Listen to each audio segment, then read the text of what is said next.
Students, welcome to my YouTube channel Wings of UPSC. இந்த வீடியோல நம்ம பார்க்க போறது டிசம்பர் 17 ஓட கரண்ட் அஃபேர்ஸ்.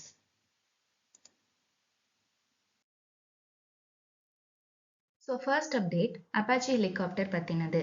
இந்தியன் ஆர்மிக்கு நம்ம போயிங் கிட்டத்தட்ட final batch of 3 AH-64E Apache helicopters attack ஹெலிகாப்டர்ஸை ஹிண்டன் ஏர்பேஸில் கொடுத்துருக்காங்க. இது வந்து அப்பாச்சி ஃப்ளீட்டோடைய இண்டக்ஷனை ஃபுல்லாகவே கம்ப்ளீட் பண்ணுற மாதிரியான ஒரு டெலிவரி தான். ஸோ இப்போ அப்பாச்சி ஹெலிகாப்டர் அப்படிங்கிறது ஃபர்ஸ்ட் என்ன? AH-64 அப்பாச்சி அப்படிங்கிறத நம்ம இந்த அப்பாச்சி அப்படின்னு சொல்கிறோம். இது வந்து ஒரு ட்வின் என்ஜின் அட்டாக் ஹெலிகாப்டர். இதோட ஃபுல் ஃபார்ம் வந்து AH வந்து அட்டாக் ஹெலிகாப்டர், 64 வந்து மாடல் உடைய நம்பர். இது வந்து யூஎஸ் பேஸ் பண்ண ஒரு ஹெலிகாப்டர். ஸோ அதுதான் country of origin United States. Manufacturer யார் அப்படின்னா போயிங் நிறுவனம். நெக்ஸ்ட் வந்து இதோட ரோல் வந்து அட்டாக் பண்ணுறது, அதுக்கப்புறமா க்ளோஸ் ஏர் சப்போர்ட் பண்ணுறது, ஆன்டி டேங்க் வார்ஃபேர், அதாவது கீழே தரை வழி போரில் வந்து டேங்க் இருக்குது அப்படின்னா அது எதிர்த்து அட்டாக் பண்ணுறதும் இந்த ஹெலிகாப்டர் வந்து நல்லா பண்ணும். இதில் 2 பைலட்ஸ் வந்து இருப்பாங்க, 2 க்ரூ இருப்பாங்க. அதில் ஒருத்தர் பைலட், இன்னொருத்தர் கன்னர் அப்படின்னு சொல்கிறாங்க. இதை ஃபர்ஸ்ட் வந்து இந்தியன் ஏர்ஃபோர்ஸில் இண்டக்ட் பண்ண வருஷம் வந்து 2020. ஸோ இந்தியன் வேரியண்ட் வந்து AH-64E அப்பாச்சி கார்டியன் அப்படின்னு சொல்கிறோம். இது வந்து இந்தியன் ஏர்ஃபோர்ஸ் தான் ஆப்ரேட் பண்ணுறாங்க. பிரைமரி ஆப்ரேட்டர் வந்து இந்தியன் ஏர்ஃபோர்ஸ், இந்தியன் ஆர்மியும் வந்து இப்போ இண்டக்ட் பண்ணிட்டு இருக்காங்க. இது எதுக்குன்னா கிரவுண்ட் சப்போர்ட்காக அவங்க இண்டக்ட் பண்ணுறாங்க. அதுக்கப்புறம் இதோட வெப்பன் அண்ட் சிஸ்டம்ஸ் வந்து எப்படின்னா, இது என்ன இருக்குது அப்படிங்கிற இன்ஃபர்மேஷன் ஜஸ்ட் ஒரு ஓவர்வியூ மாதிரி மட்டும் பார்த்துக்கலாம். 30mm M230 செயின் கன் வந்து இதில் இருக்குது. அதுக்கப்புறம் AGM-114 ஹெல்ஃபயர் மிசைல்ஸ் வந்து இருக்குது. அதுக்கப்புறம் 70 ராக்கெட் பார்ட்ஸும் இதில் இருக்குது. லாங்போ ரேடார் வந்து யூஸ் பண்ணுறாங்க. இது வந்து ஃபயர் அண்ட் ஃபர்கெட் கேப்பபிலிட்டியில் ஃபங்க்ஷன் ஆகுது. அதுக்கப்புறம் ஃபயர் அண்ட் ஃபர்கெட் கேப்பபிலிட்டி அப்படின்னா நம்ம ஒன்ஸ் ஃபயர் பண்ணதுக்கப்புறமா கைடன்ஸ் இல்லாமல் அதை தானாகவே போய் அட்டாக் பண்ணும். அதுதான் ஃபயர் அண்ட் ஃபர்கெட். நெக்ஸ்ட் வந்து advanced night fighting and all weather கேப்பபிலிட்டியும் கூட இதில் இருக்குது. அதாவது ஆல் வெதர் எல்லா ரீதியான தட்பவெப்ப நிலைக்கும் அடாப்ட் ஆகி இதால் ஃபைட் பண்ண முடியும், நைட்லேயும் ஃபைட் பண்ண முடியும். ஸோ இதோடைய ஸ்ட்ராட்டஜிக் இம்பார்ட்டன்ஸ் என்ன அப்படின்னா, அஃபென்சிவ் ஏர் சப்போர்ட்டை வந்து என்ஹான்ஸ் பண்ணுது. முக்கியமாக ஹை ஆல்டிடியூட் அண்ட் டெசர்ட் ரீஜியன்ஸில் இது வந்து ஹெல்ப் பண்ணுது. அஃபென்சிவ் ஏர் சப்போர்ட் அப்படின்னா நம்ம போய் தாக்குறது, டிஃபென்சிவ் அப்படின்னா வர்ற தாக்குதலை எதிர்கொள்றதுக்காக ஒரு அட்டாக் நடத்துறது, அதுதான் டிஃபென்சிவ். ஸோ இதோட கீ ரோல் வந்து பார்டர் வார்ஃபேர்லையும் ப்ரிசிஷன் ஸ்ட்ரைக்ஸ்லையும் இதோட கீ ரோல் வந்து இருக்குது. ஏன்னா இது அட்டாக் ஹெலிகாப்டர். நம்மளுடைய லைட் காம்பேட் ஹெலிகாப்டரான ருத்ராவையும் பிரச்சண்டையும் இது வந்து காம்ப்ளிமெண்ட் பண்ணுற மாதிரி இருக்குது. அதுக்கப்புறம் நம்ம குழப்பிக்க கூடாத முக்கியமான ஒரு விஷயம் வந்து அப்பாச்சி லைட் காம்பேட் கிடையாது, அது ஒரு ஹெவி அட்டாக் ஹெலிகாப்டர். ஸோ இந்த டேர்ம்ஸில் வந்து நம்ம கன்ஃபியூஸ் ஆக சான்ஸ் இருக்குது. ருத்ராவும் பிரச்சண்டும் லைட் காம்பேட் ஹெலிகாப்டர்ஸ், அப்பாச்சி வந்து ஹெவி அட்டாக் ஹெலிகாப்டர்ஸ். இதை நம்ம இம்போர்ட் பண்ணுறோம், இண்டிஜினஸ் கிடையாது. பிரச்சண்ட் வந்து இண்டிஜினஸான ஒரு ஹெலிகாப்டர். ஸோ அப்பாச்சி ஹெலிகாப்டர் பற்றி நமக்கு தெரிய வேண்டிய முக்கியமான விஷயம் இது மட்டும்தான். நம்ம ஏன் இந்த அப்பாச்சி ஹெலிகாப்டர் பற்றி ரொம்ப முக்கியமாக பார்க்குறோன்னா, 2025 உடைய ப்ரீவியஸ் இயர் கொஸ்டின்ஸில் பார்த்தப்போ டார்னியர், அப்புறம் இல்யூஷன் 76 அதை பற்றின முக்கியமான ஸ்பெசிஃபிகேஷன்ஸ்லாம் கூட கேட்டிருக்காங்க. ஸோ மேபி அப்பாச்சி ஹெலிகாப்டர் அட்டாக்கா அல்லது வேறு ஏதாவது டிரான்ஸ்போர்ட்டா அந்த மாதிரி அவங்க கேட்க வாய்ப்பு இருக்குது. ஸோ இதை வந்து டீட்டெயிலாக பார்த்துக்கிட்டோம். நெக்ஸ்ட் முக்கியமான அப்டேட் வந்து இந்தியன் நேவல் ஏர் ஸ்குவாட்ரன், அதுதான் INAS. ஸோ அதை வந்து நம்ம கமிஷன் பண்ணியிருக்கோம். INAS 335 ஆஸ்பிரேஸ் அப்படிங்கிறது. இந்த நேம் வந்து MH-60R அப்படிங்கிற அந்த ஹெலிகாப்டர் ஸ்குவாட்ரனை நம்ம கமிஷன் பண்ணியிருக்கோம். எங்கே அப்படின்னா INS ஹன்சா அப்படிங்கிற இடத்துல. இது வந்து செகண்ட் ஸ்குவாட்ரன். ஓகே, இதுதான் முக்கியமான அப்டேட். இது என்ன நேம், அது ஆஸ்பிரேஸ் அப்படிங்கிற நேம், அப்புறம் இடம் INS ஹன்சா, இது மட்டும் தெரிஞ்சால் போதும். நெக்ஸ்ட் வந்து இந்தியாவில் வந்து செகண்ட் வேர்ல்ட் ஹெல்த் ஆர்கனைசேஷன்லேயே global summit on traditional medicine வந்து பாரத் மண்டபமில் நடந்திருக்கு. ஸோ அதை ஜாயிண்ட்லி ஆர்கனைஸ் பண்ணது யார் அப்படின்னா WHO-வும் நம்மளுடைய மினிஸ்ட்ரி ஆஃப் ஆயுஷும் சேர்ந்து இதை வந்து ஆர்கனைஸ் பண்ணியிருக்காங்க. ஸோ செகண்ட் வேர்ல்ட் ஹெல்த் ஆர்கனைசேஷனுடைய global summit on traditional medicine வந்து இங்கே இனாகிரேட் பண்ணியிருக்காங்க அப்படிங்கிறது இந்தியாவில் நடந்தது மட்டும் நமக்கு தெரிஞ்சால் போதும். Sustainable harnessing and advancement of nuclear energy for transforming India அப்படிங்கிற பில்லை லோக்சபாவில் பாஸ் பண்ணியிருக்காங்க. கூடிய சீக்கிரத்தில் அது ராஜ்யசபாக்கும் போகும்.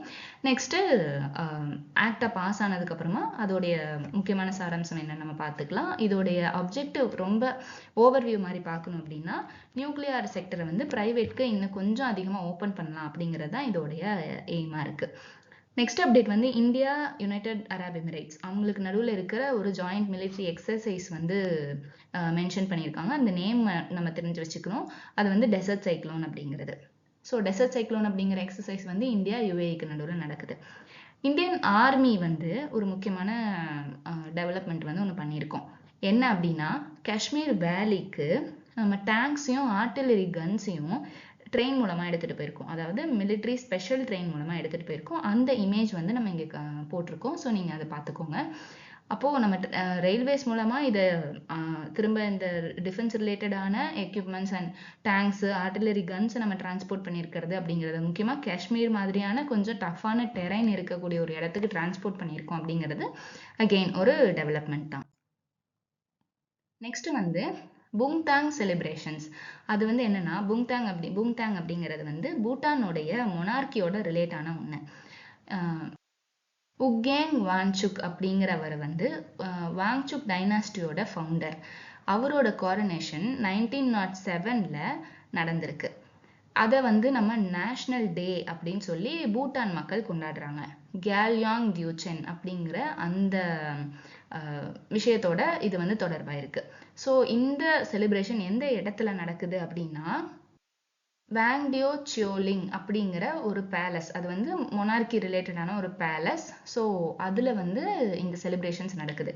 இந்த ஃபெஸ்டிவல் ஆர் செலிப்ரேஷன்ஸ் அப்போது என்ன நடக்கும்னா, மக்கள் கிட்டத்தட்ட விடியறதுக்கு முன்னாடியே சீக்கிரமாக போய் அந்த இடத்துல போய் நின்றுவாங்க. ஏன்னா அவங்களுக்கு அந்த அந்த செலிப்ரேஷன்ஸோடைய காட்சி வந்து சீக்கிரமாக பார்க்கணும் அப்படிங்கிற ஒரு ஆர்வத்தில் அவ்வளோ முக்கியமாக அங்கே வந்து பூட்டான் நாட்டில் இது வந்து செலிப்ரேட் பண்ணுற ஒரு கல்ச்சுரல் ஃபெஸ்டிவல் செலிப்ரேஷன்ஸ் அப்படின்னு நம்ம பார்க்குறோம். பூட்டான் வந்து நமக்கு ரொம்ப நெருங்கிய ஒரு நாடு. அதோட இந்த வாங்சுக் மன்னர்கள் வந்து நம்ம ரீசெண்டாக பூட்டானுக்கு நம்ம பிரைம் மினிஸ்டர் போனப்போ கூட ஹைட்ரோ எலக்ட்ரிக் ரிலேட்டடான சில ப்ராஜெக்ட்ஸ் வந்து நம்ம ஸ்டார்ட் பண்ணியிருக்கோம். ஸோ அது ரிலேட்டடாக மொனார்கி கூட நமக்கு நல்ல ரிலேஷன்ஷிப்ஸ் இருக்குது. ஸோ இந்த செலிப்ரேஷன்ஸ் பற்றி அந்த நேம் பிளேஸ் மட்டும் நம்ம தெரிஞ்சு வச்சுக்கிறது நமக்கு கரெக்டாக இருக்கும். நெக்ஸ்ட் அப்டேட் வந்து ஏற்கனவே நமக்கு வந்த நம்மளுடைய Viksit Bharat guarantee for Rozgar and Ajeevika mission Gramin அப்படிங்கிற அந்த பில்லை பற்றினது தான். நேற்று வந்த கரண்ட் அஃபேர்ஸ் அப்டேட்ஸில் கவர் ஆகாத சில விஷயங்கள் இன்னைக்கு வந்திருக்கு. அதுதான் நம்ம வந்து அதை மட்டும் நம்ம ஆட் பண்ணி போட்டிருக்கோம். இதே மாதிரி தான் எப்போவுமே ஒரு விஷயத்தை பற்றி ஏற்கனவே கவர் பண்ண ஒரு விஷயத்தை பற்றி புதுசாக ஒரு அப்டேட் வந்ததுன்னா அதை மட்டும் நம்ம பார்த்துக்கலாம். அந்த மாதிரி தான் பண்ண போகிறோம். ஸோ என்ன அப்டேட் வந்து புதுசாக வந்திருக்கு அப்படின்னா, ஏஐ பேஸ்டு ஃப்ராட் டிடெக்ஷன் வந்து அவங்க பண்ண போகிறாங்க. அதுக்கப்புறம் நமக்கு முன்னாடி தெரிஞ்ச மாதிரி ஏஐ அப்படிங்கிறது ஆர்டிஃபிஷியல் இன்டெலிஜென்ஸ். இந்த இமேஜஸ்க்கான சோர்ஸ் வந்து மினிஸ்ட்ரி ஆஃப் ரூரல் டெவலப்மெண்ட். அதுக்கப்புறம் சென்ட்ரல் அப்புறம் ஸ்டேட் வந்து ஸ்டியரிங் கமிட்டிஸ் வந்து ஃபார்ம் பண்ண போகிறாங்க. அது எப்படி ஃபங்க்ஷன் ஆக போகுது அப்படிங்கிறத நம்ம பின்னாடி பார்க்கலாம். அதுக்கப்புறம் 4 key verticals for rural development. அது நம்ம நேற்றுடைய கரண்ட் அஃபேர்ஸ்லேயே பார்த்துருந்தோம். அந்த 4 key verticals like water resource வந்து அதிகமாக்குறது, water related infrastructure, core infrastructure, இதெல்லாம் நம்ம முன்னாடியே பார்த்துருந்தோம். ஸோ அந்த 4 verticals தான் இவங்க சொல்கிறாங்க. அதுக்கப்புறமா மானிட்டரிங் ரோல் வந்து பஞ்சாயத்துக்கு அதிகமாக கொடுக்கலாம் அப்படிங்கிறதும் நேற்று பார்த்துருந்தோம். அதே தான் இங்கேயும் மென்ஷன் பண்ணியிருக்காங்க. ஸோ இது அப்டேட் கிடையாது. நெக்ஸ்ட் வந்து transparency and social protection measures வந்து இந்த பில்ல கொண்டு வந்திருக்காங்க. ஃபர்ஸ்ட் வந்து GPS or mobile based monitoring பண்ண போகிறாங்க. அதுக்கப்புறம் ரியல் டைம் எம்ஐஎஸ் டேஷ்போர்ட்ஸ் வந்து கொடுக்க போகிறாங்க. அதாவது மேனேஜ்மெண்ட் இன்ஃபர்மேஷன் சிஸ்டம். அந்த டேஷ்போர்ட்ஸ் வந்து நம்ம யூஸ் பண்ண போகிறோம். அது எப்படி ஃபங்க்ஷன் ஆகுங்கிறத அது இம்ப்ளிமெண்ட் ஆகும்போது நம்ம பார்க்கலாம். நெக்ஸ்ட் வந்து வீக்லி பப்ளிக் டிஸ்க்ளோஷர்ஸ் இருக்க போகுது. வாரம் அவங்க பப்ளிக்கு என்ன நடந்திருக்கு அப்படிங்கிறத டிஸ்க்ளோஸ் பண்ணுவாங்க அப்படிங்கிற மாதிரி சொல்லியிருக்காங்க. அது என்ன மாதிரி இம்ப்ளிமெண்ட் ஆக போகுதுங்கிறத நம்ம ஃபியூச்சரில் பார்க்கலாம். Next stronger social audits. அதாவது கிட்டத்தட்ட ஒவ்வொரு கிராம பஞ்சாயத்துக்குமே ஒரு வருஷத்துக்கு 2 தடவை சோஷியல் ஆடிட்ஸ் வந்து பண்ண போகிறாங்க அப்படின்னு சொல்லியிருக்காங்க. ஸோ இதுதான் டிரான்ஸ்பரன்சி அப்புறம் சோஷியல் ப்ரொடெக்ஷன் மெஷர்ஸ் வந்து இந்த பில்லில் எப்படி இன்க்ளூட் ஆயிருக்குங்கிறதுக்கு அவங்க கொடுத்துருக்கிற பாயிண்ட்ஸ். இதோட இன்னையோட கரண்ட் அஃபேர்ஸ் அப்டேட்ஸ் முடிஞ்சது. உங்களுக்கு நம்ம சேனல் பிடிச்சிருந்ததுன்னா லைக் பண்ணுங்க, ஷேர் பண்ணுங்க, கமெண்ட் பண்ணுங்க, சப்ஸ்கிரைப் பண்ணுங்க. கூடவே பெல் ஐக்கனும் பிரஸ் பண்ணிக்கோங்க. நம்ம டெலிகிராம் சேனல் அப்புறம் வாட்ஸ்அப் சேனல்ல ஜாயின் பண்ணிக்கோங்க. டெலிகிராம் சேனல்ல இந்த பிபிடி பிடிஎஃப் ஃபார்மேட்ல நம்ம டெய்லியும் அப்லோட் பண்ணிட்டு இருக்கோம். அதோட 2 சேனல்ஸ்லயுமே நிறைய குவிஸ் அப்புறம் போல்ஸ் எல்லாத்தையும் நம்ம போஸ்ட் பண்ணிட்டு இருக்கோம். தேங்க்யூ. Happy learning.